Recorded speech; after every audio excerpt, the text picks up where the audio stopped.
Hello, I'm Colin from Seattle, Washington. Hey, I wanted to share my experience having hernia surgery in Puerto Vallarta, Mexico. I'm 61 and had an umbilical hernia plus bilateral inguinal hernias, so a trifecta hernia situation. The umbilical was a typical Audi belly button, which looked like this.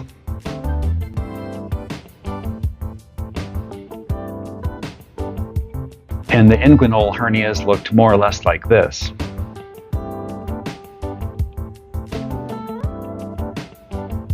I wasn't having any pain issues as yet, but it was recommended that I had them taken care of before that happened or any strangulation started to occur.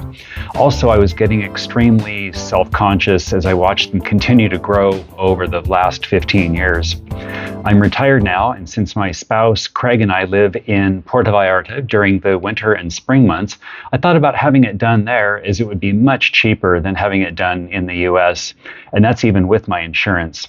Luckily, a server friend of mine at one of our favorite restaurants here, San Lucas, had his hernias taken care of with great success, and he gave me the name of his surgeon. His name is Dr. Omar Zamarripa with the Puerto Vallarta Hernia Center. And if you Google hernia surgery in Puerto Vallarta, it's like the second or third entry down. But I don't know. I was hesitant. The reality of having surgery scared me, and out of the US. But having 2 prior back surgeries and some quick research, I quickly got over it. The whole process actually was fairly smooth, and I'll walk you through it. First, I submitted an intake form on their website, and then an initial Zoom meeting a few days later was set up. He asked me questions about my hernias, my general health, etc., and of course reviewed the cost of surgery, which is indeed amazingly less than it would be in Seattle or anywhere in the US for that matter. Then an in-office appointment was set up. It was a very easy Uber ride to get there. We did an ultrasound so he could evaluate and diagnose the hernias in person. The surgery would be done laparoscopically, so minimally invasive, minimal pain, and faster recovery. And they also did blood work and a chest x-ray as well during the visit. And then if all looks good, the surgery was scheduled. The only surprise was finding out the actual surgery was not at a nearby hospital. It was out in Punta Mita, which is about an hour and 15-minute drive north in Nayarit. The reason for this being was that simply Dr. Zamarripa pays a facility fee to perform the surgery and use their staff, as I think most surgeons do. And it costs less at this particular location being a ways out. So, yeah, I guess it made sense, and hey, in the long run, it was more savings for me too. It's a nice, newish hospital, and here's a photo.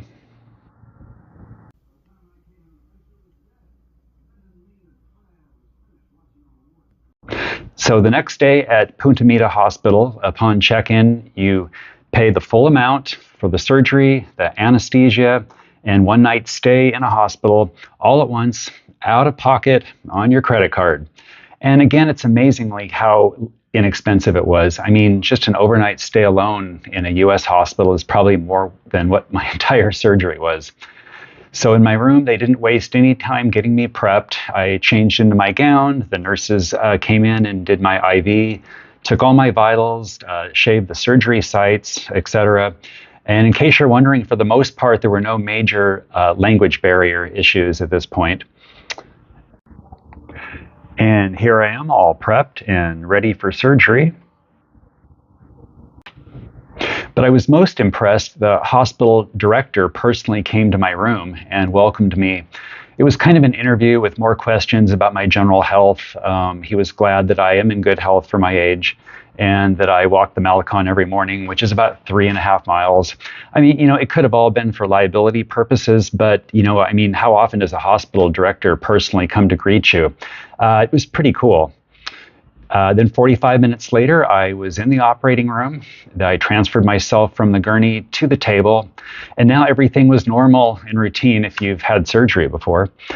Breathing from a mask, general anesthesia was administered, and I was out pretty fast. They did intubate me, and once I was out with the anesthesia, and the tube was removed before waking up, which is a good thing.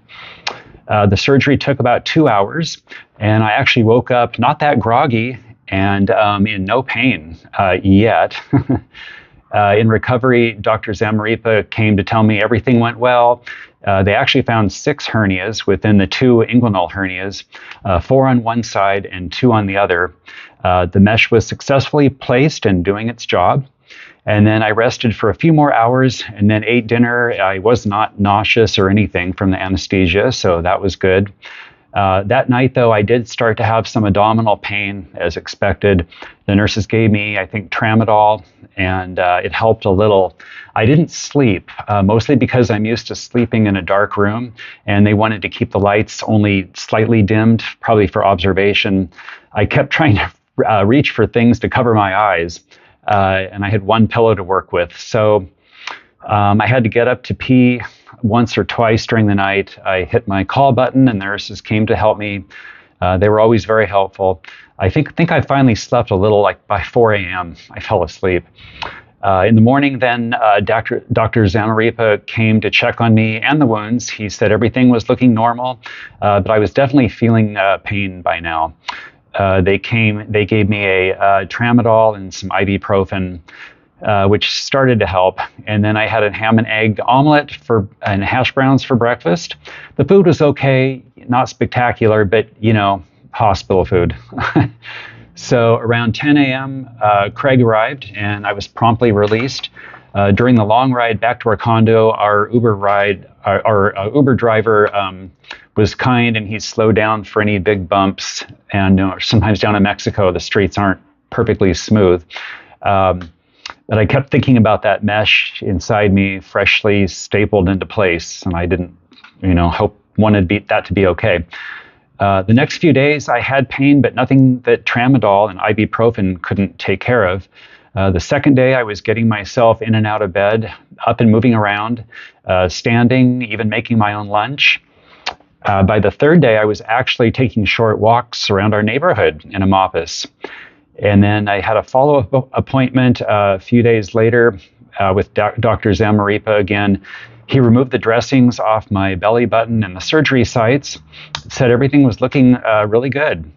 And, my pain level was about 10 to 20% less each day. I felt I was healing up really well, although I did have a lot of colorful bruisings around my new belly button and the laparoscopic surgery wounds. And here's a photo of that.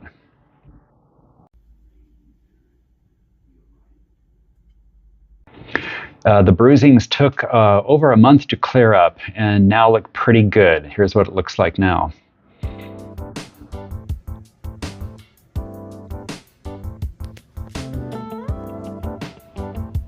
Then 14 days later, we flew back to Seattle, and I'm now 3 months post-op and doing really well.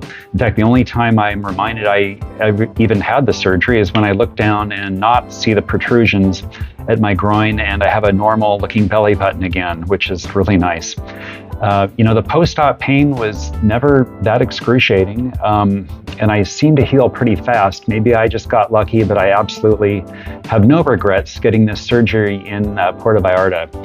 So that's about it. I'd be interested to hear any comments from others who've had the same laparoscopic hernia surgery in Mexico or the US or anywhere. So anyway, thanks for watching.